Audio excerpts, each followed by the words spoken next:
नमस्कार दोस्तों, बोलना भारत पर आप सभी का स्वागत है। हम चर्चा करेंगे आज अयोध्या जो भगवान श्री राम की पावन नगरी है, जो आज पूरे देश में और विदेश में भी चर्चा का विषय बनी हुई है। और आज खास और ज्यादा चर्चा का विषय बन गया जब एक कांग्रेस का प्रतिनिधिमंडल कांग्रेस प्रदेश अध्यक्ष अजय राय जी के नेतृत्व में कांग्रेस का प्रतिनिधिमंडल अयोध्या के लिए रुख किया और आज उसे पुलिस प्रशासन द्वारा हाउस अरेस्ट कर लिया गया, जिनमें अजय राय जी और उनकी पत्नी भी हैं। तो अयोध्या ये जो घटनाक्रम हुआ, ये देश के इतिहास में पहली बार ऐसा हुआ होगा कि जो एक दर्शन करने प्रभु श्री राम के मंदिर में दर्शन करने की नीयत से कांग्रेस का प्रतिनिधिमंडल जा रहा था, उसे आज हाउस अरेस्ट कर लिया गया, रोका गया। और यहीं तक नहीं बल्कि हर जिले में जो जिला अध्यक्ष रहे उन्हें भी कहीं ना कहीं डिटेन करने का काम किया। अब सवाल ये है कि क्या भारतीय जनता पार्टी कांग्रेस से डरी हुई है? मैं ये जानने की कोशिश करूंगा। आज हमारे मंच पे मौजूद है रत्ना पांडे जी, जो कांग्रेस पार्टी की प्रवक्ता हैं। वो जरूर ये बात बताएंगी कि इसके पीछे का कारण क्या है, जो भारतीय जनता पार्टी या मंदिर से जुड़े जो लोग हैं उन्हें किस बात का डर सता रहा है कि जो हाउस अरेस्ट जैसी कार्रवाई कर रही। जी, आपको नमस्कार के साथ मैं ये बताना चाहती हूँ कि ये पहला वाकया नहीं है जब बीजेपी ने हमें किसी भी महत्वपूर्ण घटना स्थल पर जाने से रोका हो। हाथरस में यही हुआ था। इससे पहले मेरे नेता राहुल जी जिस भी घटना स्थल पर जाने का प्रयास करते हैं, ये रोकते हैं। और राम मंदिर तो इनकी यूएसपी थी ना, पूरा इन्होंने मतलब कहा जाए तो दशकों तक उसी पर पूरी राजनीति करी है। राम के नाम पर वोट लिया है। राम का मंदिर हर चुनाव में श्रेय का मेन मुद्दा होता है, राम मंदिर। और आज राम मंदिर में जो हुआ है वो सिर्फ कांग्रेस या किसी और राजनीतिक दल के लिए नहीं, बल्कि वो 100 करोड़ हिंदुओं की आस्था का विषय है। ये चोरी नहीं है, ये घोटाला नहीं है, ये अयोध्या का महापाप है। मैंने भी दिया होगा अपनी क्षमता अनुसार, और इस विश्वास से दिया था कि वो पूजा के सामग्री अथवा तो श्री राम के किसी सेवा कार्य में खर्च होगा।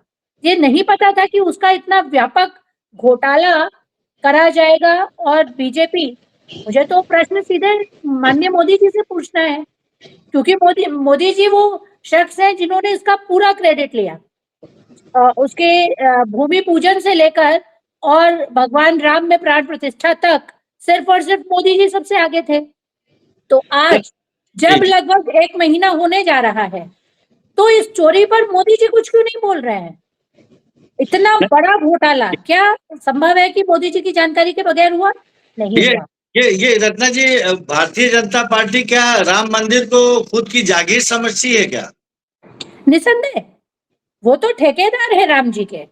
वो ये सर्टिफिकेट बांट रहे पिछले 2 दशक से कि जो जय श्री राम नहीं बोलता वो हिंदू नहीं है, जो मंदिर नहीं आए कांग्रेस पे सबसे बड़ा इल्जाम लगाते हैं, आप राम मंदिर नहीं आए इसलिए आप रामद्रोही हैं। तो राम के ठेकेदार हैं।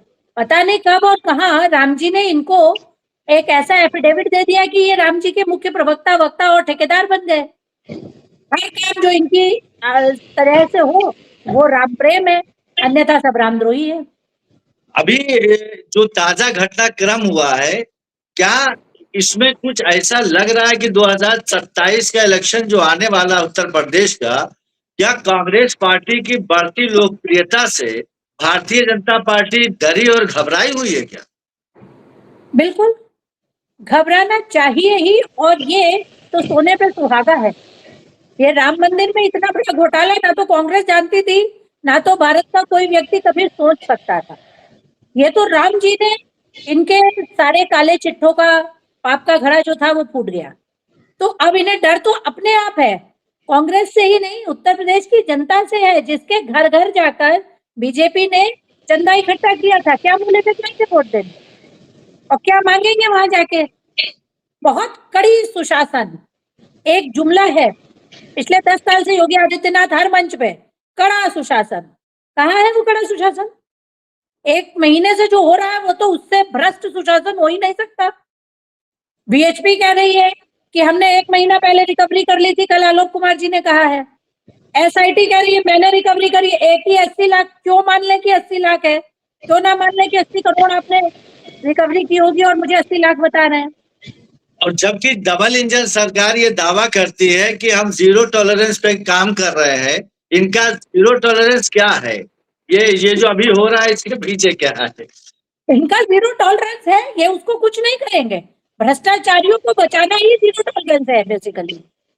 चंपत राय जी का नाम अभी तक क्यों नहीं है? मैं, आप या दुनिया में, भारत के अंदर कम से कम बीएनएस क्या कहता है, इंडियन पिनल कोड क्या कहता है? प्राथमिक शिकायत पर सूचना दर्ज होगी, एफआईआर जिसको कहते हैं, और फिर रिकवरी होगी। अगर विश्व हिंदू परिषद की माने और 5 जून को रिकवरी हुई थी तो एफआईआर क्यों नहीं हुई थी? और एफआईआर ना करने के लिए क्या चंपत राय जी पर ये एफआईआर नहीं होनी चाहिए कि उन्होंने चोरी और रिकवरी को छुपाया?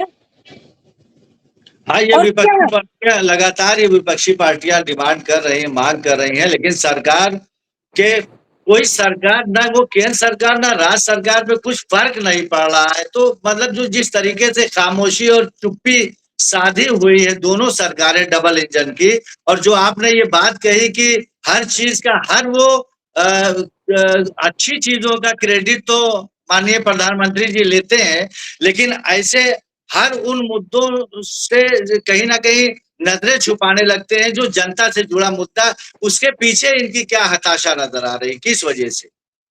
नहीं, हताशा तो लगातार है ना। पेपर लीक हो, महिला अपराध हो, महंगाई हो, विदेश नीति हो, और अब तो राम जी ने सबका पूरा पूरा बंटाधार कर ही दिया इनका। 12 साल बहुत होते हैं। जब आप शासन करेंगे ही नहीं, जब आप सरकार चलाएंगे ही नहीं, तो आपकी नीतियां तो एक एक करके खुलती जा रही हैं। किस फ्रंट पर आप जवाब देंगे? एक फ्रंट होता तो मेरे ख्याल से आगे आके कुछ बोल पाते। कोई फ्रंट नहीं बचा है। राम जी ने तो अपनी कृपा से सब कुछ कर दिया। यही ठेकेदार थे, ठेकेदार को खोल दिया राम जी ने। चौकीदार ही चोर है, सबसे पहले तो नारा स्पष्ट हो गया। जो चौकीदारी करने आए थे वो सारे के सारे चोर हैं। आरएसएस क्यों है वहां? आरएसएस गैर पंजीकृत संस्था है, वो क्यों है? कोषाध्यक्ष गोविंद गिरी आरएसएस के आदमी है जो चरणामृत पिला रहे थे और सारा चंदा बटोर के पहुंचा दिया पीएमओ में मेरे ख्याल से। हाँ, सिर्फ उसी की वजह से। इल्जाम तो यहाँ तक लग रहा था कि गोपाल राव जी बोरे में भर के नोट कर्नाटका लेकर जा रहे थे, और वहां से निसंदेह गए ही हैं। एसआईटी के बाद सेवक केवल गोपाल राव को एसआईटी के बाद उत्तर प्रदेश से बाहर जाने की अनुमति मिली। क्यों मिली? चंपत राय जी अभी तक अयोध्या में है, अब उन्हें कहा जा रहा है कि 3 दिन में बाहर जाओ। लेकिन गोपाल राव जी जैसे एसआईटी गठित हुई और उसने संजय प्रसाद जी के पास अपनी रिपोर्ट दी, तुरंत गोपाल राव जी चंपत हो गए। क्यों? कुछ ना कुछ तो है, और शायद इतना बड़ा है कि जिसको छुपाना अब बस की बात नहीं है। वो राजा रामचंद्र है, वो मर्यादा पुरुषोत्तम है। बेशक, बेशक। उनके साथ अपराध करने वाले, तो मतलब अगर ये सनातन का स भी बोलते होते तो इन्हें मालूम होता कि संभव ही नहीं है कि राजा राम की आंख में धूल झोंक लेंगे। प्रकृति कड़-कड़ का मालिक है। आप कौन से सीसीटीवी, मतलब 45 दिन में 70 बार चोरी हुई है। 1 चोरी हो तो खुलासा हो, 2 चोरी हो तो खुलासा हो, 70 चोरी। हाँ, मुझे ऐसा लगता है रत्ना जी कि भगवान राम जी का जो आशीर्वाद इन लोगों के ऊपर बना था और यहाँ तक चले आए, और आज आधे से ज्यादा भारत पे इनका कब्जा हो चुका है। लेकिन मुझे ऐसा लगता है कि जो इन लोगों ने जो कृत्य किया, और जो एक तरह से राम मंदिर के अंदर पैसों की चोरी किया, कहीं ना कहीं अब भगवान राम का भी प्रकोप इनके ऊपर शुरू हो गया है। इसी वजह से हर तरफ, हर क्षेत्र में ये मुंह की खा रहे हैं। इनके कई एक मंत्री, कई एक विधायक और सांसद कहीं ना कहीं इस भ्रष्टाचार में लिप्त नजर आ रहे हैं जो जनता के सामने है। मैं आपसे एक सवाल ये करने जा रहा हूँ, हालांकि सवाल 2 होगा आपसे।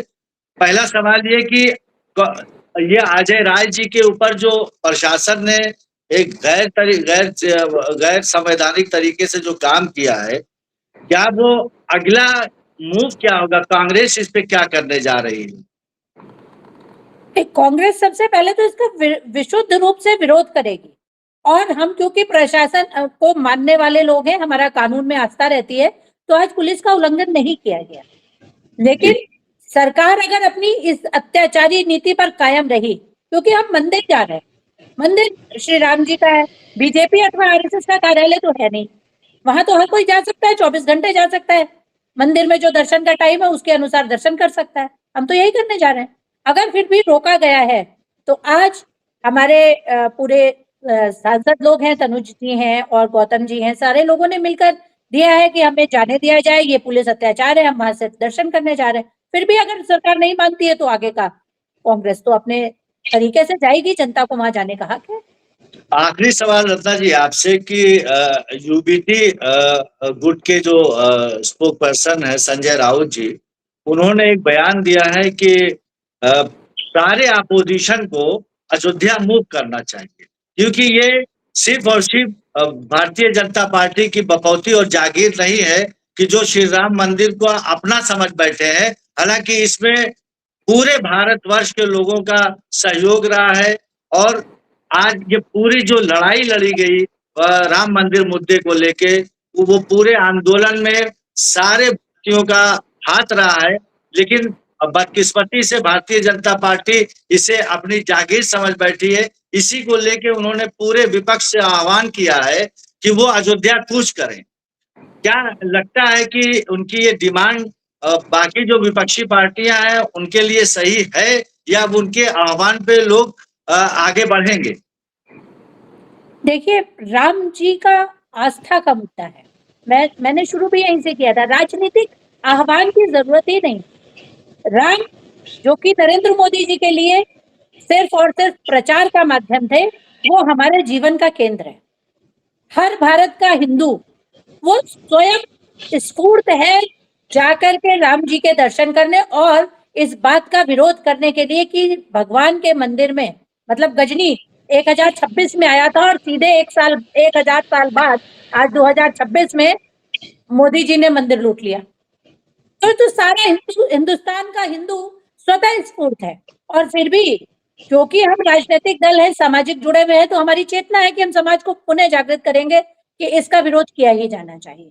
तो सब लोग इसको जागृत होकर मास मूवमेंट ऑटोमेटिक होगा ये, क्योंकि ये किसी एक चीज के प्रति नहीं है। ये राम जो जीवन का केंद्र है, राम से ही विश्राम, मतलब सनातन शुरू और समाप्त दोनों राम पर होता है। और उसके साथ जो चोरी की गई और जिस तरीके से ट्रेल बना रहे हैं कि मथुरा में भी है, तो अगर ऐसा कुछ है, शक तो अब सब जगह हो गया ना। एक रामायण अगर इन्होंने पढ़ी हो तो उसमें लिखा ही है कि विप्र धेनु सुर संत हित, प्रभु का अवतार ही इन चीजों के लिए हुआ था। संत की बात कीजिए, शंकराचार्य जी के साथ जो किया श्री राम ने देखा। धेनु माने गाय, गाय के लिए उत्तर प्रदेश बीफ एक्सपोर्ट में नंबर 1 है, सनातनियों के राज में है। और आप स्वयं राम भी सुरक्षित नहीं है, मतलब हिंदू खतरे में था, देश खतरे में था, सनातन खतरे में था, अब तो श्री राम जी खतरे में। तो इससे बड़ा मुद्दा कब हो, तो मास मूवमेंट तो ऑटोमेटिक है। जी जी, अच्छा लगा रत्ना जी, आपने सारे सवालों का जवाब बहुत खुल के दिया और जनता और आम जनमानस के बीच में ये चर्चा आम हो चुकी है कि ये जो सरकारें हैं केंद्र की और उत्तर प्रदेश की, ये इतनी बेशर्म हो गई हैं, बेहया हो गई हैं कि इनके ऊपर कोई भी फर्क नहीं पड़ता कि जनता क्या चाहती है, क्या सोचती है। अगर इनके ऊपर फर्क पड़ता तो जरूर ये निष्पक्ष जांच कराते, सबसे पहले उसकी एफआईआर होती, गिरफ्तारी होती, उसके बाद एसआईटी होती। लेकिन बदकिस्मती ये है कि सरकार वही है कि इतनी मोटी चमड़ी हो गई है कि कोई फर्क नहीं पड़ता इनके ऊपर। किसी और मुद्दे पे जरूर हम आपसे चर्चा करेंगे। नदीम जी, बस एक लाइन कहना चाहती हूँ, एक लाइन लास्ट का क्लोजिंग, कि ये मोटे क्यों हो गए कभी सोचिएगा, क्योंकि अब लोकतंत्र को वोटर की जरूरत नहीं रही, वोट फैक्ट्री गणेश कुमार ने खोल रखी।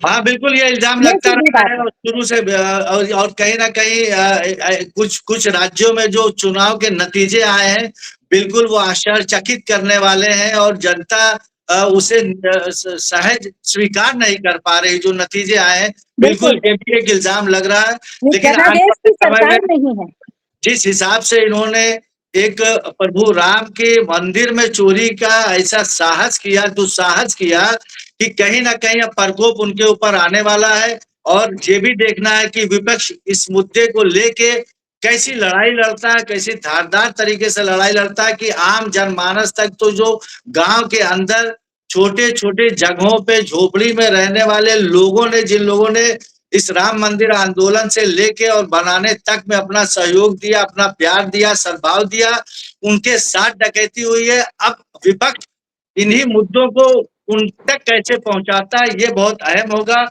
फिर किसी मुद्दे पे हम मिलते हैं। आपसे बहुत बहुत धन्यवाद, बहुत शुक्रिया।